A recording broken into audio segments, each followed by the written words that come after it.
Kain tayo guys.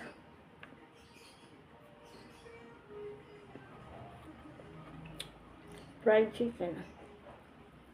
Tigas.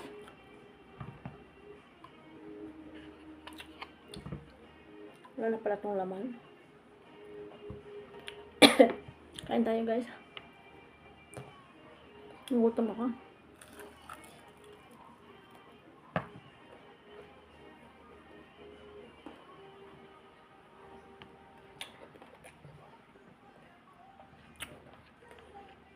Sarap kumain pag nakakamay. Guys, no?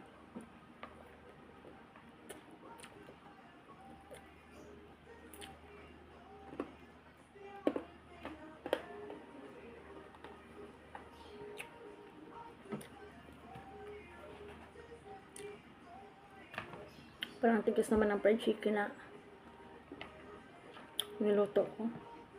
Yung anak ko tapos lang kumain. Nabusog pa ako kanina.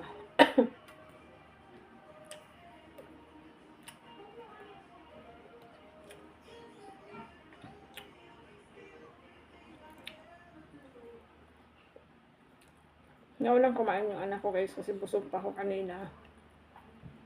Yung tinapay kasi ako. Kaya busog pa. Ang ginawa ko, nagpupustin ako sa Shopee. Para kahit araw-araw naman, hindi tayo masiro ba? Kahit nakaupo tayo, may hinihintay.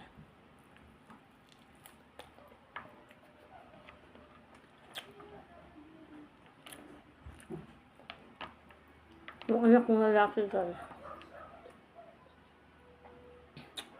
Nag-jogging yung anak kong lalaki. Kaninang umaga pa yun, pero pa umuwi. Dito na naman yung pusa kong palawa, yung bagong panganak, ang tapang-tapang niya.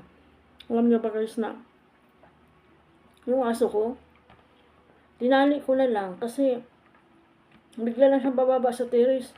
Inaaway niya. Kanina dito, siguro nakalmot niya dito sa nguso. Dumugo. Sabi ko, ang tapang-tapang mo, hindi ka naman inaano ah. Bigla lang siya aatake talaga. Kawawa yung ko. Yung buhok ko eh. Kawawa yung aso ko kasi inaatake niya. Hindi naman siya inaano. Dumugo tuloy yung nguso. Nilagyan ko ng Betadine. Ganun siya katapang. Hirap ako magkagat dito kasi pustiso yung ngipin ko.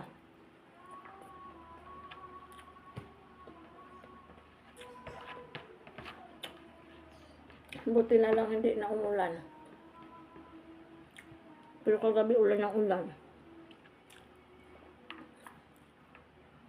Pero mas nakakatakot yung hindi umulan sa araw. Tapos uulan sa madaling araw. Kasi pag madaling araw kasi yung mangyari ba, hindi mo malaman. Pag ulan ng ulan, may binabaha na area. Tapos gabi, yun ang nakakatakot. Ngayon naman kung kailan umaraw siya, pero malilim lang.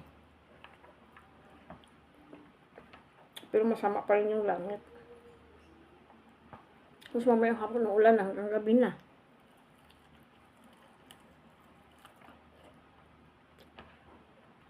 Takot akong kumagat dito sa harap guys, baka matanggal yung pustiso ko. Kaya sa didid lang ako kumakagat. Mamaya matanggal. Pangitingnan natin. Okay.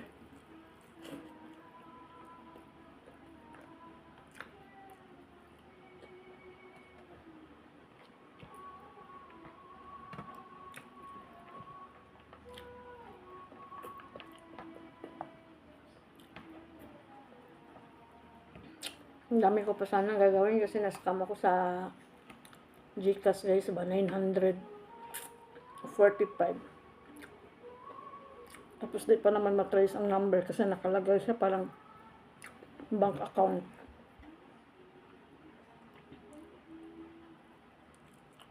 Ang nakalagay kay World Vision lang. Ang galing nila, no? Hindi ko pa nga na-report. I-report ko yun. Ano ba naman yung 945? Ilang kilong manok na yun? Inis na inis talaga ako, guys.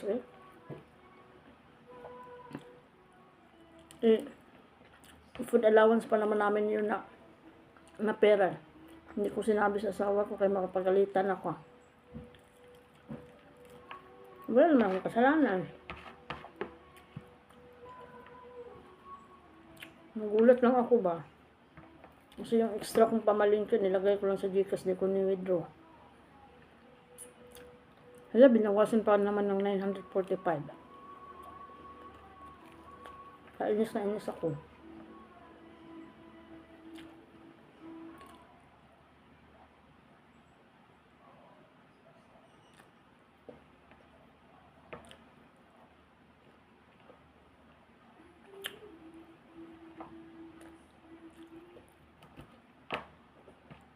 Nakatuwid na naman sa kain.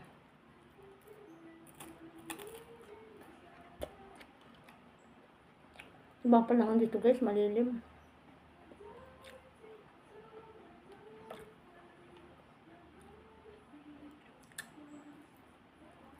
Anak ko isa, iwan ko. Yung oras na naman kaya yan uwi. Nandun sa bahay ng best friend niya. Thank you, guys. Thank you for watching.